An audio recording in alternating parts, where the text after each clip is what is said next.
Lakini nitoe tahadhari moja ya msingi.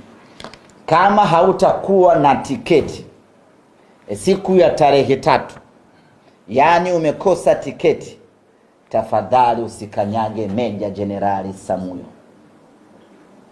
Ile sio Benjamin Mkapa. Hauna tiketi, unakuja nje uwanja unazengea zengea. Na kuna mwingine anatoka nyumbani kwake hana tiketi, anakuja na redio, anakaa nje Benjamin Mkapa anasikiliza. Meja Jenerali Samuyo Mbweni is not for such kind of people. Yani watu wasiokuwa na tiketi wasikanyage Meja Jenerali Samuyo. Na niwakumbushe tu, eneo lile lote jumlisha uwanja ule wote uko chini ya JKT. Kwa hiyo kama utakuja pale ukawa unambwala mbwala nje uwanja, majuto sio mjukuu. Asante sana.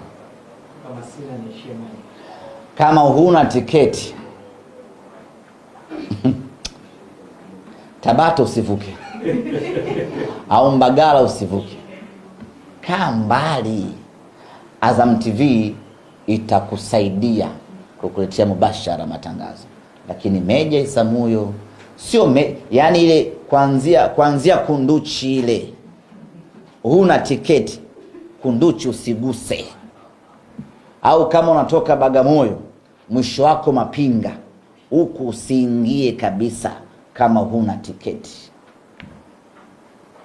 Ndiyo bwana Jiadu.